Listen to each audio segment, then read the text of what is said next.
It was a great day for wrestling because we are wrestling with the news. And a big piece of news this week is Ava Rain, um, known as Ava. Is it Ava Johnson? I don't know what her non-gimmick name is. The Rock's daughter has left WWE, no longer with the company. And yeah, that definitely shocked quite a few people. But if you really watched um her stuff on NXT, you could see that there wasn't necessarily a lot of passion behind, her words or motivations for being there. I'm more than sure that it was her own decision not to continue with WWE. But your thoughts on Ava leaving the company? I mean, she left on her own attrition. I mean, give her that. I mean, and I think she tried it. It's just one of those things where it's like, just because the one person was great doesn't mean them genes necessarily get passed down. And because she tried as a wrestler, but they somehow made her a manager, which was off the wall. But I mean, it's not like she got fired. At least she was able to leave on her own Do you terms, honestly think and that they were going to fire her, considering her father literally owns a portion of the fucking company? but she's been there before he was even put to the board. She's been there for a hot ass minute. I mean, true, but Like I mean, there wasn't. Do you honestly believe that they were going to fire her at any point in time? I don't think that they were gonna fire her, but what I'm saying is that we've seen it where many of superstars whose kids or whatever enter the field and they don't make it and then they get let go. It's just part of the game. So Right. just because she's a rock daughter doesn't mean that she's not uh, exempt from that possibility. And they And were trying to renew her, so she didn't do it. So her and her, because I think her partner was there too, right? So both of them dipped out. Dumas. I don't remember what Mm-hmm. her first name is, but her last name was Dumas. And yeah, I mean, the only reason she didn't get cut was because she was dating Ava at the time. As of this recording, I haven't heard that Dumas left. Um, Maybe she's still employed by WWE, but I don't think her chances of staying is good, considering that, you know, I'm sorry to say it, her meal ticket, left the company. Well, it's funny because my source was like, "Oh yeah, I had just talked to her Tuesday," and it just came out of left field for everybody. So I guess they're going on creating content. I don't know what that means. That could mean a million of nowadays. That means a bajillion and one things when you say create content. So, Yeah, I mean, honestly, but best of luck. no, absolutely. You know, I could definitely appreciate she wanted to try, obviously what made her dad famous. It didn't necessarily translate well for her, but like I said, she tried it. It wasn't necessarily her passion per se. I'm sorry, but she didn't necessarily translate well to the crowd either. It's so weird how, The Rock could be, such an charismatic magnet, so to speak. And his daughter is kind of, like when you put a magnet reverse, it kind of um it Like pushes. sides. When you put it on the right side, like sides repel. Yes, it repels. it was kind of, it felt like that when it came to Ava. Huh. So, I mean, I hope she does something that she finds passion for and is actually good. Obviously, you know, it's going to help that her dad is the Rock going forward. Whatever she decides to do. But yeah, no longer in the company. So, we'll see what happens there. Uh, Speaking of people no longer there, Hiromu Takahashi has formally left New Japan Pro Wrestling, really kind of ending um, an era in New Japan. Honestly, there is no original ungovernables in New Japan. Naito, Bushi, Evil, Sonata. Well, I mean, Sonata's still there, but he's not. I think he left pro wrestling as a whole at this point. Um, but yeah, Sonata, Hiromu, no longer with the company, so nobody really representing the ungovernables. I mean, Yoda Suji was the last person to join, but I mean that was, I wouldn't really call him, a OG. OG. So yeah, it seemed like at one point they could have made him the face of the company, and for whatever reason, they just never went with it. I don't know why. That is true, but Hiromu, man, I, the only thing I hate about him leaving is because I thought he would have been a great IWGP champion, like heavyweight champion. Hmm. And I feel like, well, not even feel. I think he basically. I just don't. I think they probably. I mean, they pigeonholed him in the lightweight division so long, um, that it just like hindered him. I think the best shot that they had when he was gonna be the champion was for him to take it off Evil. When Evil turned and became the champion, and they had that, that's where they could have pulled that trigger for him.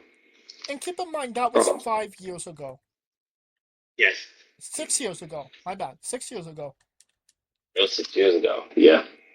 So, I mean, to me, that was like, and I think that was like right when he had came back from breaking his neck, and he went through it. Um, but a guy of his stature, man, and a guy of his skill set is, man, just so. I mean, as I hold my drink, I will pour one out for Lij because now all of them gone. All of them gone. Just all of them gone. I The think I still have my Lij shirt, so I'm gonna hold it in my closet. I'm just gonna snug it real tight with the snuggies tonight. Lij is no more. I mean, it's definitely like definitely an end of an era for New Japan, as a whole. Just considering, Bullet Club disbanded a month ago, and now the last, remnants of Lij just, vanished from the company. So, I mean, it's just, honestly, it's just crazy to think about.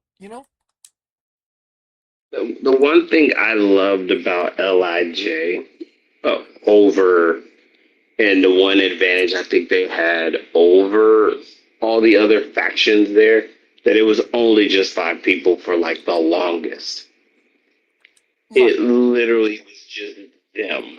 They didn't. They added one more towards the end, but for the most part, it was just them. They didn't care. It was, it wasn't like the Bullet Club where they had like a gang of people where they had to do like East Side, West Side, or Chaos, or what's the other one? United. Was it United United Kingdom, Empire, Suzuki Gun.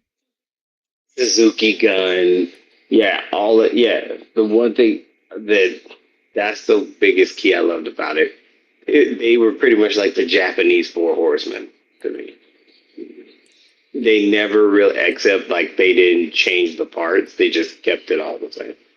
And that's what I missed about Lij, man. Ugh, I'm going to wear that shirt tomorrow.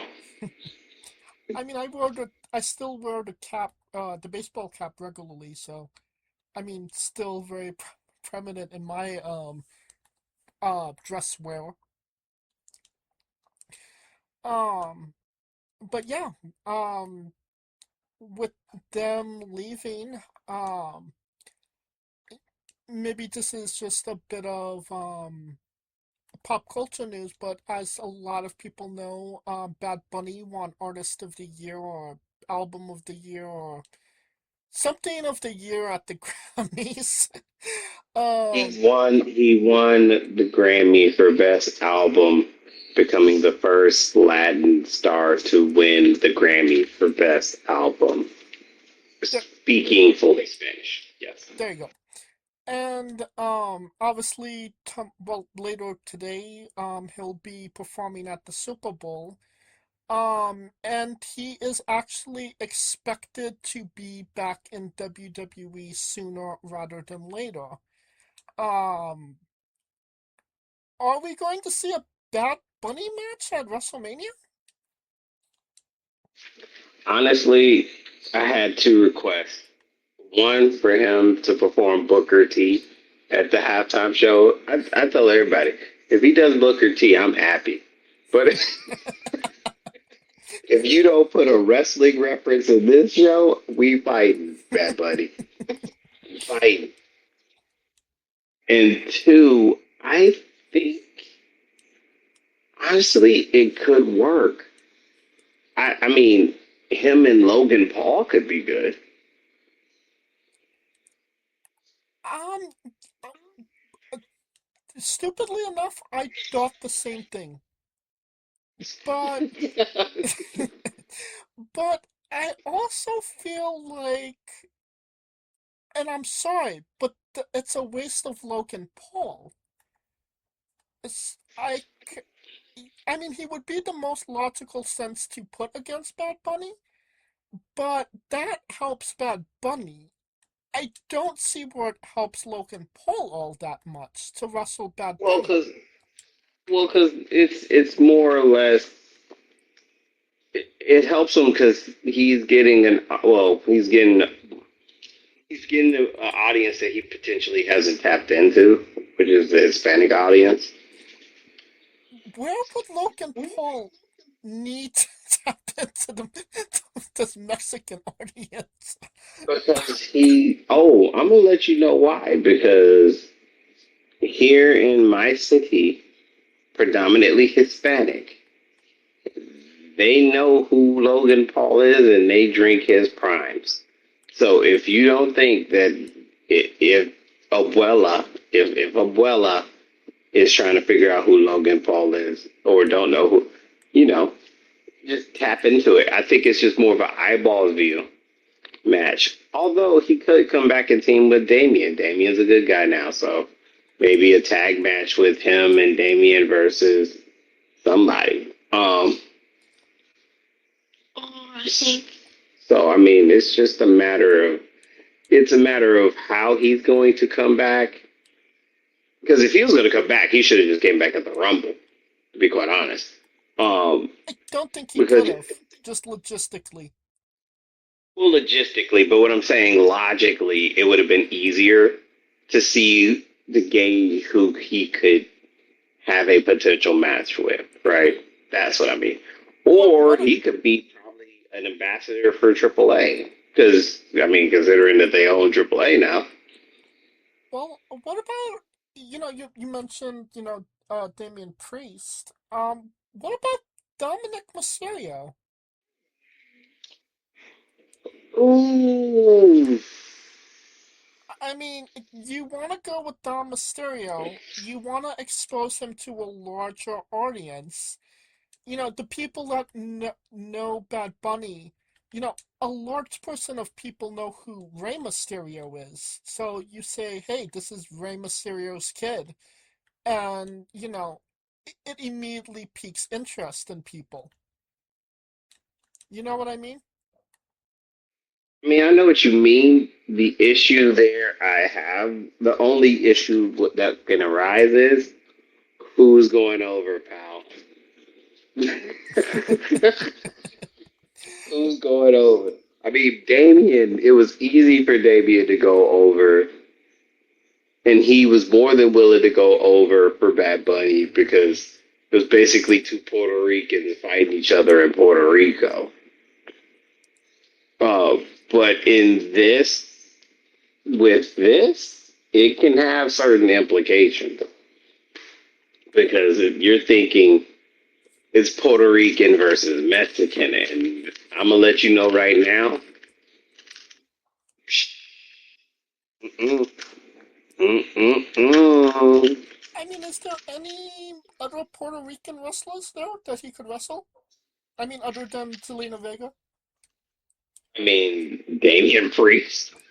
I mean, if I think we established who Damian Priest here, Calico. Primo is Primo and Epico there still? I No, mean, they are not. that's Carlito's that's not there about either. it. Yeah, Kalico's not there either. So yeah, but Primo and Epico, shit, Carlito. I mean that those were your ones. No, you're not wrong. But, but I think if he's going to do anything, he maybe could do something in AAA. I mean, him and La Parca. I'm sorry, but I don't think that they're going to waste Bad Bunny on a AAA show. Man, they brought Canelo Alvarez to a AAA show. I Ain't don't know no who that is. there's what? What? I'm sorry, I don't know who that is. You don't know who Canelo Alvarez is? I know who Carmelo Hayes is. Holy, UFC fighter? Holy shit! Canelo Alvarez is only well at the time before Bud beat his ass. He was the biggest boxing athlete in the world from Mexico. Okay, well, So So if they brought Canelo's ass there, they'll bring fucking Bad Bunny like it's nobody's business. Because reggaeton, because and the one thing that helps him is his music is primarily Spanish. He has no English songs. It's all Spanish.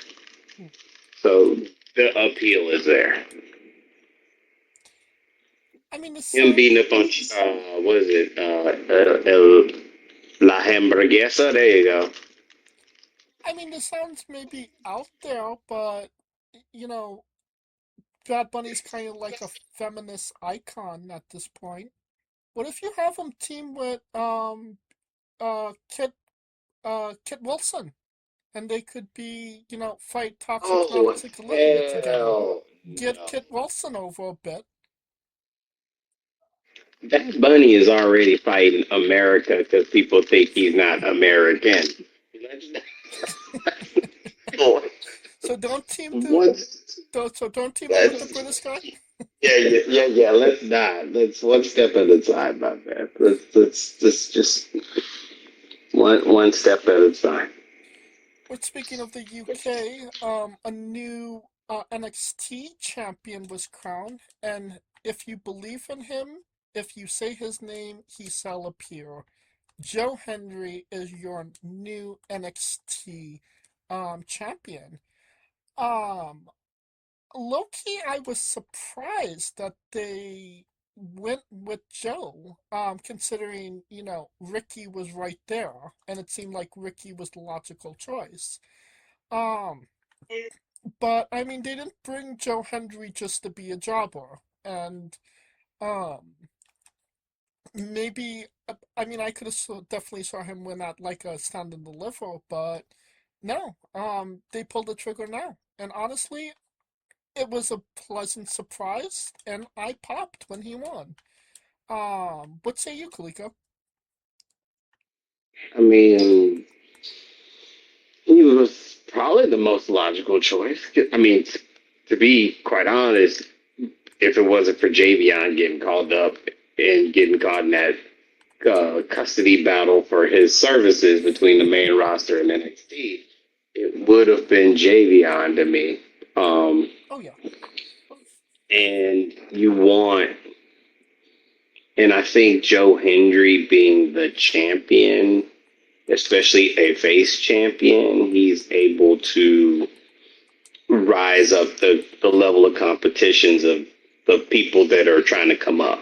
Because right now, they don't really have that much main event NXT talent. You're not wrong. So him being champion helps elevate the others who are going to be going gunning for him for the title. I mean, other than Ricky Starks and, well, Ricky Saints, I should say, and Joe Henry, I Yeah, mean, those are literally your only two established names on the brand. I'm right. sorry, but everybody else in that match was not, established. And I mean, your only other big name, I would say, is Ethan Page, and he's, killing it as, the secondary champion.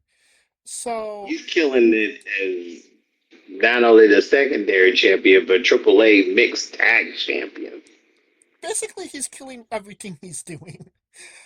Pretty Um, much, which is disappointing for him because he was just getting into the where like he was beefing with Ava, which kind of like but it kind of fizzled out, honestly, because I mean, when The you Rock did it, and I think he could have. I would have thought it would have parlayed into him test trying her. That was my thought process. I would have thought they would have parlayed it into him actually pushing that envelope, but clearly they did not. So well, I mean, I don't think that they were going to do, unfortunately, a mixed tag match, or a match between Ava and Ethan Page because they don't do intergender.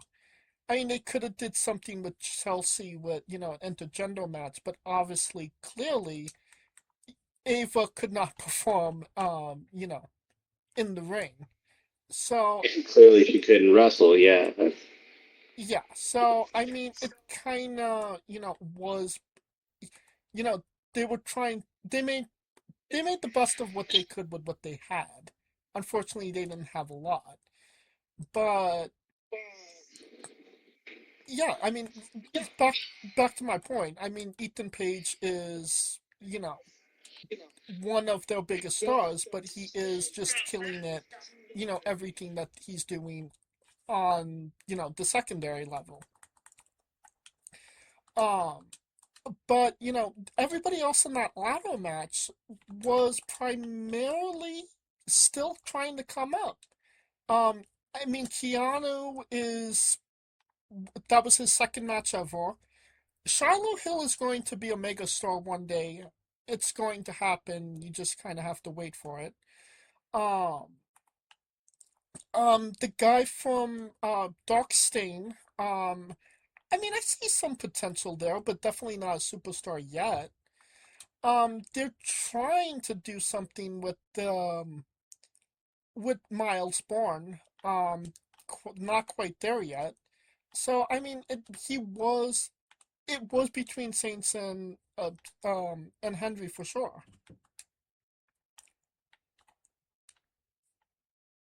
I mean, yeah. I mean, yeah. Everything you said makes sense. Like we said, it's just that shit's bare, and they need to start pushing people up. And I think the people that are going to stand out, I think Keanu Carver. The way that they set him up, they're basically putting him as that big, massive heel, which is crazy because that dude is just running around disrespecting any and everybody. He one of them DMV niggas. Yeah, yo, it's wild. He's wilding out there. Um, I don't. Honestly, I have no idea when it comes to Keanu if it's going to work out or what. Because maybe that shit's flying on NXT, but I highly doubt that it's going to fly when he gets on the main roster, especially with, guys like Roman Reigns, Seth Rollins, CM Punk. I mean, even Braun Breaker at this point, I don't think would take that shit. And honestly, all of those guys could, like, legitimately smash him if they needed to. You know what I mean? I mean, yeah, and I think 40% of that is an act. Or no, not even 40, 60. No, I say 70. 70% of it is probably the character that he is trying to portray. Right, I get that. But I mean, if the what's the catch here? What's supposed to intrigue me about Keanu? It's definitely not his name, as I've I mean, established in the last I think episode. it's I think it's more just the brazenness of not caring. It, uh, how can I put it? Think of like when Kevin Owens first got there to NXT, Yeah. volume 8. That's what I'm thinking they're trying to portray it as. Well, we'll see what happens there. Um, Keeping with WWE news, Joe Henry is the new NXT champion. CM Punk's your heavyweight champion. Um, which means he is not susceptible to anybody coming after him, including bro Vince Russo. I'm a better world champion than CM Punk. I won't need to wear a sock when I wrestle. These are actual quotes from Vince Russo about CM Punk at the last JCW show. Okay. Vince Russo believes that he would be a better world was a better is a better world champion than CM Punk, and that he wouldn't have to wear a T-shirt when he wrestles. Obviously, a couple of weeks ago on Raw, CM Punk wore a shirt when he wrestled. Kevin Nash kind of shit on him for that. CM Punk made a joke of it. All of that happened. Now Vince Russo's jumping in on it. I don't know what crack he owns, but he just need to like give me some of that. I'm gonna need some of that shit. I mean, I feel like it's just Vince Russo shit. Do Vince Russo crap doing Vince Russo crap. First and I foremost, I mean, you would. already said it. Vince Russo shit, doing Vince Russo shit. First and foremost, I would not want to see Vince Russo without a shirt. Please and thank you. Never, no, absolutely not. Second of all, what's the point of calling out somebody from a company that there's no shot of you ever going to. I mean, he's trying to, promote. He's just trying to get shine on the Juggalos. That's all. Just stirring shit up for. I mean, that's how it always goes, right? You gotta start at the pretty much like kind of like how AEW used to just go shit on WWE I mean, for the this people that left, or they still are. So that's my point. Like, which leads me to a great segue. I don't know if you saw it, but a lot of people saw it. Ricochet had a complete and utter crash out on Twitter about oh, I saw that crash WWE. out. Oh my God, my man. I don't know who crashes out harder between them, him or his wife. I mean, those who crash together smash together, so I mean, they were clearly perfect for No, each other. those who smash together crash together. Mm, there you go. There you go. Potato, tomato.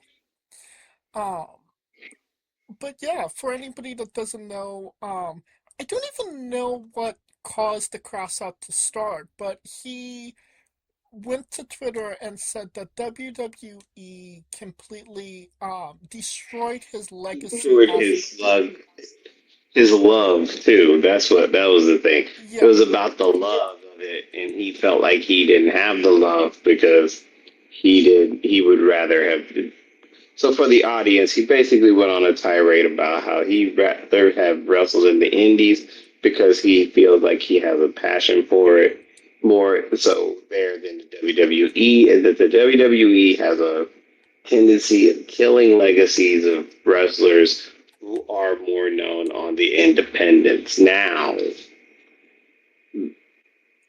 there, how can I say it? It's I get what he's trying to come off with on this because he's essentially saying like prime example Shinsuke Nakamura, New Japan fucking legend, goes to WWE. He has that hot start, but everything kind of fizzles out, and they're kind of like hot and cold, hot and cold, hot and cold with him, and he feels that is a detriment to Shinsuke's legacy. Um, or like, and I get his point there. I get where he's trying to come with on that. I also just think like when it comes to wrestlers, I don't think I see what he's saying as far as like it may hinder a little bit, but I don't think it ruins their legacy.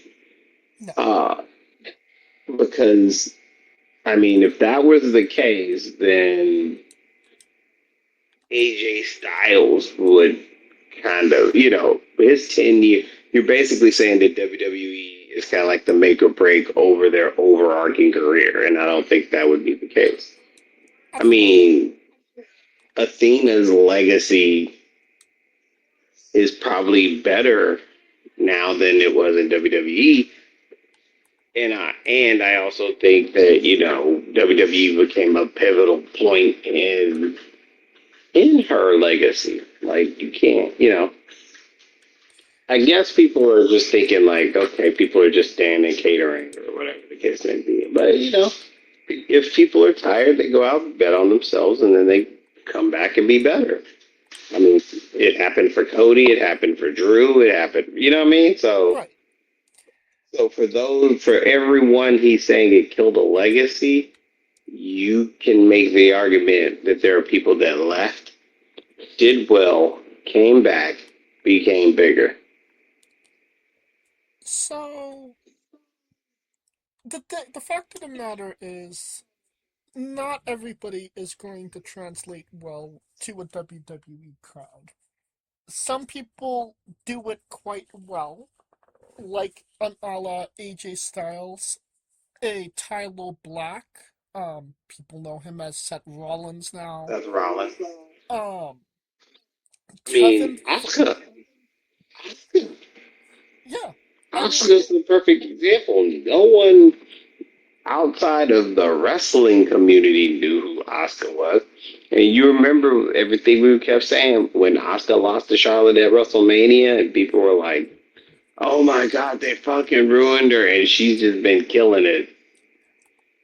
I would say that Asuka is just as relevant, if not more relevant, right now with what she's doing with Kairi Sane as she has been her whole entire career. She fires on all cylinders, and she translates well. Kevin Owens, Sami Zayn, these are all guys that transitioned to the system quite well. Unfortunately, and I'm sorry to say this, but Rick and Say never really translated well as a talker in pro wrestling. He I was mean, always yeah, the he wasn't really great on the mic, but I mean, but neither was AJ. yes, true, but AJ would still be able to get his point across and not look like a bitch doing it. You know what I I mean? wouldn't say look like a bitch. I would say look, it would. He could cut a promo and it didn't feel forced.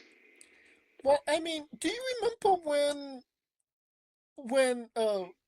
Drew McIntyre literally told Ricochet to shut up, and he literally shut up for Drew McIntyre? I mean, that's Yeah, not exactly a good look for him. You know what I mean? right. And I mean, even if you look at, his last run, I mean, they didn't exactly not give him a big opportunity. They put him against Logan fucking Paul when Logan Paul was at maybe his most heat seeking at the time, period. And, they even got, what is his wife's name? Um, Samantha. Samantha, thank you, Samantha Irving into the mix. And he didn't do anything with it. They gave him the benefit of the doubt. They put him against quite literally the biggest heel that they had in one of their biggest shows, SummerSlam, in a big arena, and he fumbled it. I'm sorry, but he did not do it well. I mean, when the guy's telling you, she's gonna your woman is gonna say my name at the end of the match. You gotta do something with that. And he didn't necessarily have to win the match per se, but he could have definitely said, "Well, I didn't win, but I definitely got a chunk of his ass at the end." You always say, when it came to the Street Profits, they were funny, haha, until it was time to have that second gear and have that killer instinct.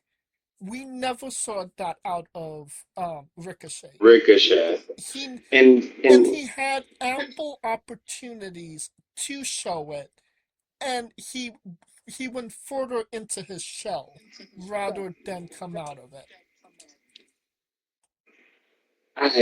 I see your point. I think the Logan Paul thing would have been, if there were ever a time to show that, it would have been then. I also think that, like, well, he's also was very well regarded as being coachable. So Was he? to me, that's what the thing. That's what the rep he got backstage. They liked him because he was coachable. They liked him because he listened to them.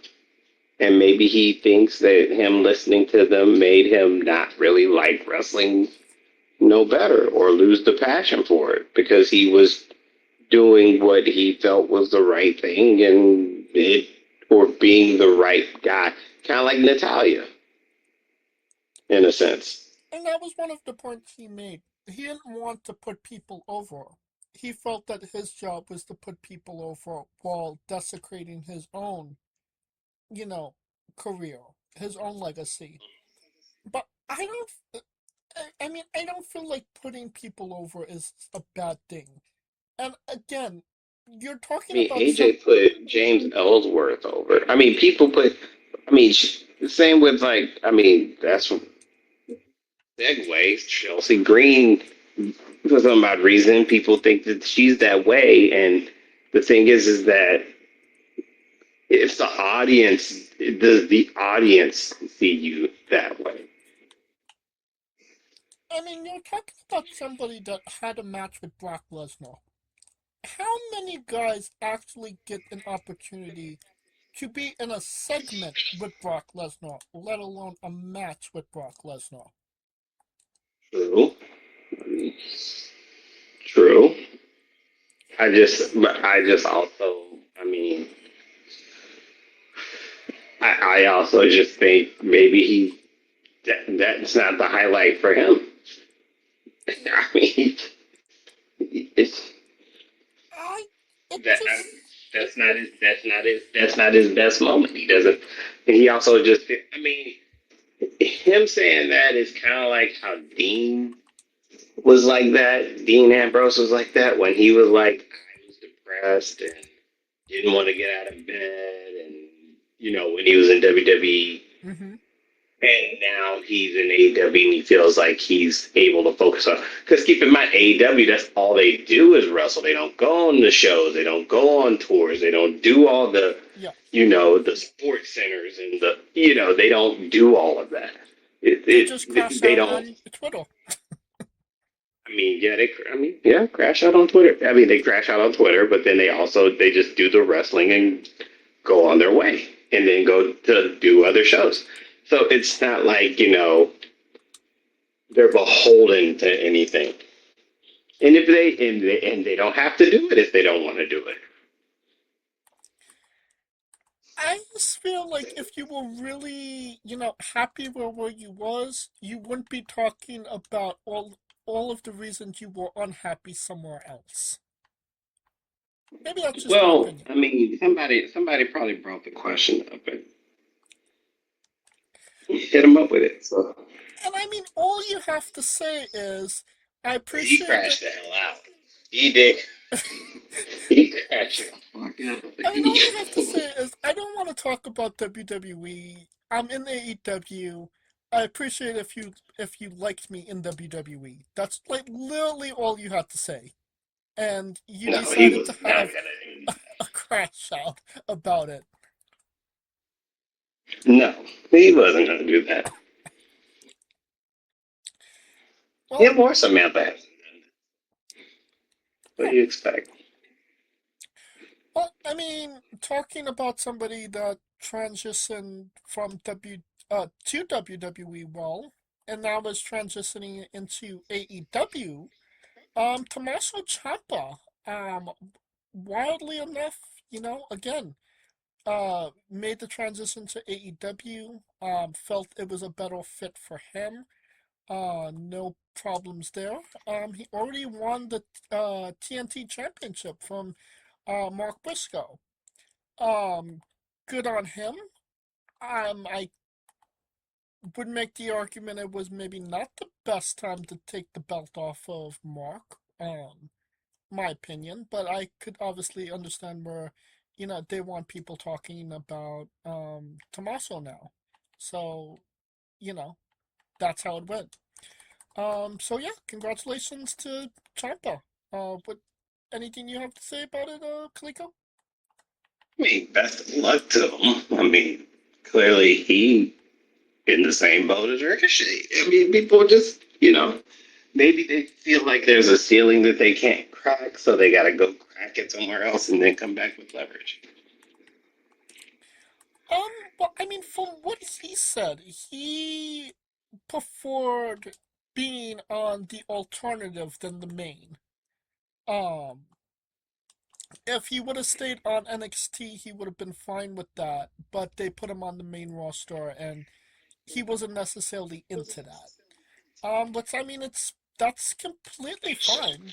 Um, so I mean, it doesn't seem like he ended things on bad terms with WWE. I mean, how could he? He had a fantastic run. Whether it was, I mean, I think he maybe didn't scratch the surface with what he could have done on the main roster, but legendary NXT run for sure. Oh, yeah. Him and Gargano had like the best rivalry history through line ever. So, Yeah. So congratulations to Tommaso Ciampa.